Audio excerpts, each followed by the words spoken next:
প্রশ্ন আসছে বিভিন্ন ঔষধের কোম্পানি থেকে ওষুধের প্রচারণা বাড়ানোর জন্য ডাক্তারদের যে সকল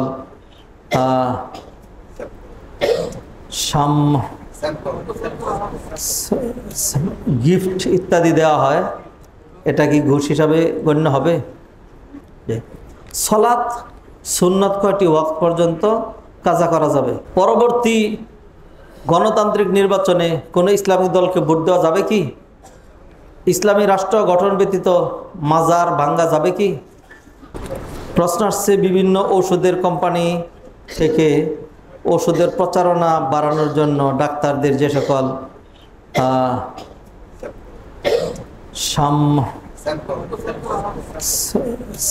গিফট ইত্যাদি দেওয়া হয়, এটা কি ঘুষ হিসাবে গণ্য হবে?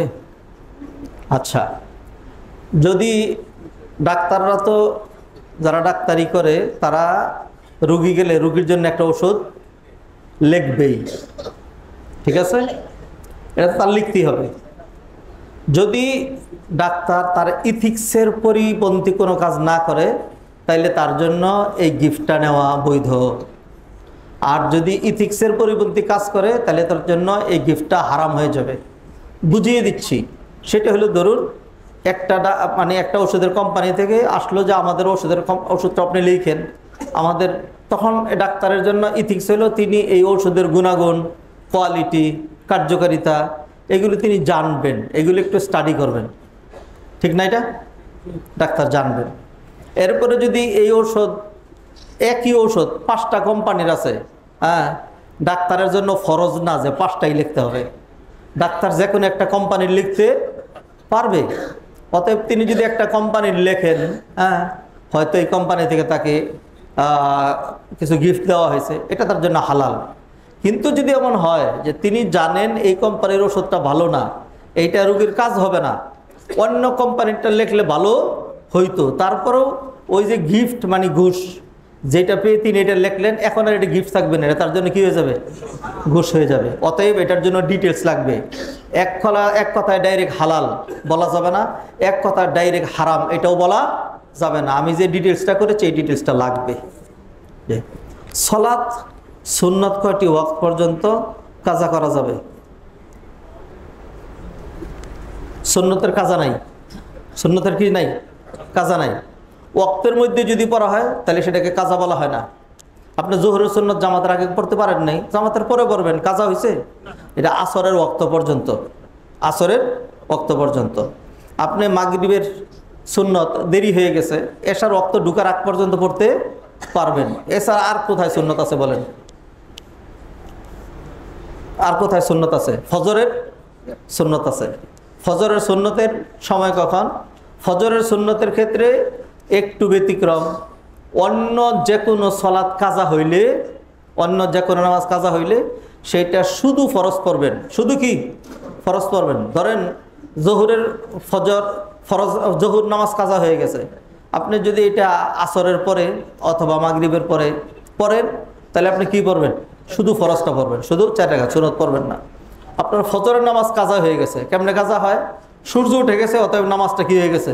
কাজা হয়ে গেছে। এখন যদি আপনি ফজর পড়েন তাহলে সুন্নতও পড়বেন, ফরজও পড়বেন। কতক্ষণ পর্যন্ত? সূর্য পশ্চিম দিগন্তে হেলে যাওয়ার আগ পর্যন্ত। সূর্য পশ্চিম দিগন্তে হেলে যাওয়ার আগ পর্যন্ত। যদি এই ফজরের কাজাটা জহুরের ওয়াক্ত হয়ে যাওয়ার পরে পড়েন তখন আর সুন্নাত নাই, তখন শুধু কি? আশা করি ডিটেলসটা বুঝতে পেরেছেন। শুধু এক্সেপশন হলো ফজরের সুন্নত, শুধু এক্সেপশন কি? ফজরের সুন্নত। সেটা কতক্ষণ পর্যন্ত? সূর্য উঠে গেলেই তো ফজর ওয়াক্ত নাই, তারপরে ওই সুন্নত পড়া লাগবে সূর্য পশ্চিম দিগন্তে হেলে যাওয়ার আগ পর্যন্ত। কিন্তু যদি জোহর ওয়াক্ত শুরু হয়ে যায় তাইলে কি? শুধু ফরজ, আর সুন্নতের কাজা নাই। আরেকটা জিনিস, সেটা হলো কেউ যদি ফজরের ফরজ জামাতের সাথে পড়ে, ফজরের ফরজ জামাতের সাথে পড়ে, সুন্নত পড়তে পারে নাই, তাহলে তার জন্য ইখতিয়ার হলো তিনি চাইলে ইমাম সাহেব সালাম ফেরানোর পরেই সূর্য ওঠার আগেও পড়তে পারেন, আর চাইলে সূর্য ওঠার পরেও পড়তে পারেন, এটা তিনি পড়ে নেবেন। হ্যাঁ, না, সুন্নার জন্য পাপ হবে না। এই 2 রাকাত যদি না পড়ে পাপ হবে কিনা? না, পাপ হবে না। পানি দিয়েন তো। পাপ হবে না, পাপ হবে ফরজ এবং ওয়াজিবের জন্য। ফজরের সুন্নত বেশি গুরুত্বপূর্ণ, বেশি অন্য সুন্নতের চেয়ে বেশি গুরুত্বপূর্ণ। নবীজি একটা হাদিসে বলছেন, যদি কিয়ামতের দিন বিশাল ফয়সালার সময় আল্লাহ দেখলেন ফরজ একটু ঘাটতি হয়ে গেছে, তাহলে আল্লাহ ইহসান করে সুন্নত থেকে নফল থেকে সেটা কি পুরা করে দেওয়ার চেষ্টা করবেন, আল্লাহ পার করে দিতে যাবেন। সেই জন্য সুন্নত এবং নফলগুলোকে গুরুত্ব দেওয়া উচিত। তবে সুন্নত যারা বলে সুন্নত পড়তেই হবে, এবং আমাদের দেশের অধিকাংশ আলেম এটা বলে সুন্নত পড়তেই হবে, যারা এটা বলে তারা ভুল ভুল ভুল। ফরজ পড়তেই হবে, আর সুন্নত পড়া ভালো। সুন্নত পড়া কি ভালো। এখন বলবে কি, এইভাবে বললে তো মানুষ পড়বে না, তো মানুষ পড়বে না, সেই জন্য আল্লাহ যে এটা সুন্নত করছেন আপনি হুজুর সেটা ফরজ বানাই দিবেন। কথা বুঝেন নাই? না, ওইটা বলা যাবে না।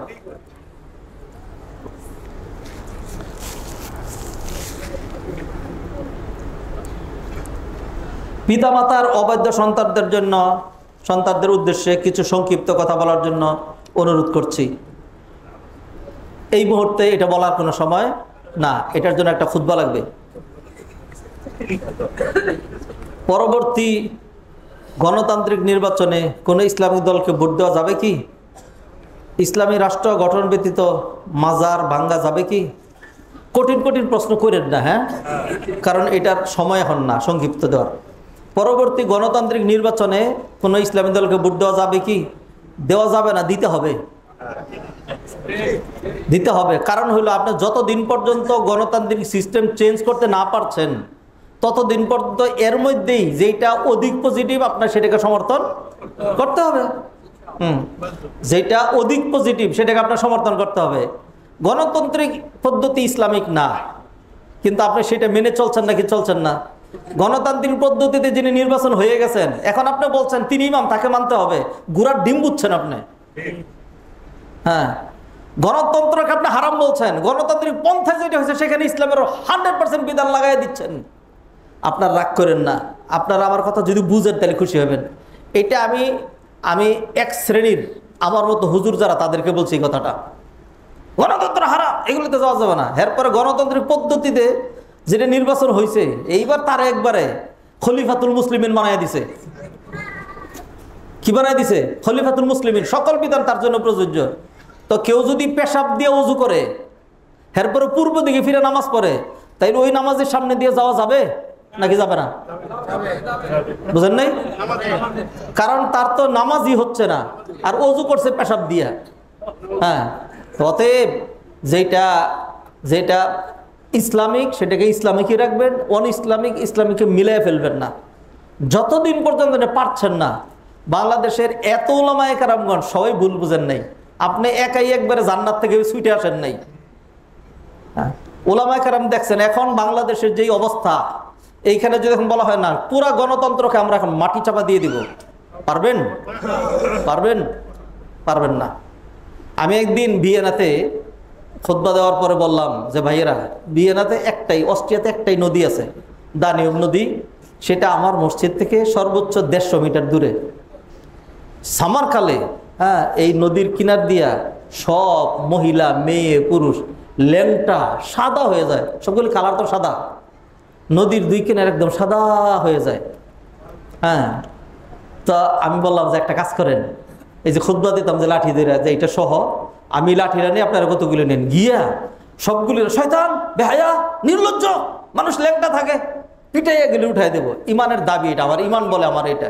নবীজি বলছেন, আল্লাহ বলছেন, চলেন কাজ করি। কারণ লোকজনের করে যাবেন না, করা যাবে না। কয় না হুজুর, এটা তো করা যাবে না। এই বা করা যাবে না কেন? পরে আস্তে আস্তে একজন মুখ খুলে কয়, হুজুর এটা করলে পরে তো আমাদের মসজিদে টিকবে না। আমি এটা বুঝছেন? এটা বুঝছেন?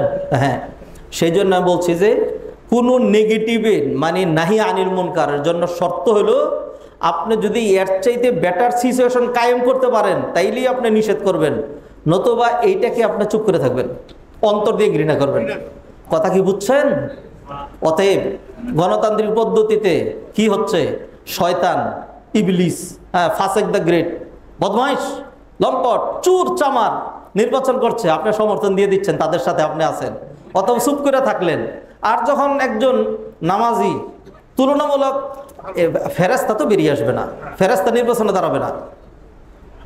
আবার বলি, কেউ যদি মনে করে যে আপনি যার কথা বলছেন সে তো এরকম, তার দানি ছোট, সে এরকম সেরকম, ভাই যান, আমি জানি বলছি ফেরেশতা নির্বাচনে দাঁড়ায় নাই, যে দাঁড়াইছে সে কি মানুষ, তারও ত্রুটি আছে। তো অন্য একটার সাথে মিলাইবেন, এটা কি খেয়ানত করবে, এটা কি এরকম দেখতে কিরকম মনে হয়, দুইটার মধ্যে তুলনামূলক যেটা ভালো হয় আপনি সেটাকে কি দিতে হবে, সমর্থন দিতে হবে। এটা শরীয়তের মূলনীতি। ইখতিয়ার আহওয়ানুল বালিয়াতাইন, দুইটা বিপদ যদি আসে তাহলে সেটা সহজটাকে মেনে নিতে হবে। ধরেন আমাকে ইখতিয়ার দেওয়া হলো, গলা কাটা যাবে অথবা হাত কাটা যাবে, আমি বললাম কোনোটাই কাটা যাবে না, বলো যে না যে কোনো একটা হইতেই হবে, তখন আমি বলবো যে ঠিক আছে, যেহেতু কাটবেন তা গলাটাই কাটেন, ঠিক না? আরে না, বুদ্ধিমান হলে বলবো গলাটাই কাটেন। হাত কাটার কথা বলবো? আরে হাত কাটা তো খারাপ জিনিস, জীবন চলে যাবে। বুঝছেন কি, আমার সামনে দুইটা নাপাকি আছে, যে কোনো একটা পাড়া না দিলে ব্যাপারে যাইতে পারতেছি না। 1 মিটার হলো পেশাব, আরেক মিটার হলো পায়খানা। কারণ নাপাকির মধ্যে যেহেতু পা দিতেই হবে, তাহলে পায়খানা দিয়ে দেবো, কোথায় দেবো? আরে পেশাবে পা দেওয়া ভালো। আমি যেহেতু পা একখানে না রাখলে পারছি না, অতএব তুলনামূলক যেটা, কারণ পেশাবে যদি পা দেই তাহলে পা নাপাক হলো, গন্ধ তো হবে না, পানি পাইলে নাড়া দিলেই চলে যাবে। আর যদি পায়খানায় পাড়া দিই, যতখানে যাবো ততখানে কি গন্ধ লাগবে, আবার পানি পাইলে খলখলেলেই হবে না, আবার হাত দিয়ে ধুইতে হবে, সাবান লাগবে। কথা বুঝছেন নাকি বুঝেন নাই? অতএব যদি আপনি দেখেন দুইটা নির্বাচনে দাঁড়াইছে, যে কোনো একটা দলের সাথে থাকতে হবে, একটা হলো ইবলিসের দল আর একটা শয়তানের দল, তাহলে শয়তানের দলে তুলনামূলক ইখতিয়ার করতে হবে। ইবলিসের চাইতে তো শয়তানের চাইতে ইবলিস বেশি খারাপ, বুঝেন না? এগুলো বুঝতে হবে। ঠিক আছে, আজকে যে কটা উত্তর দিচ্ছি কটে, সুবহানাকাল্লাহুম্মা ওয়া বিহামদিকা আশহাদু আল্লা ইলাহা ইল্লা আনতা আস্তাগফিরুকা ওয়া আতুবু ইলাইক।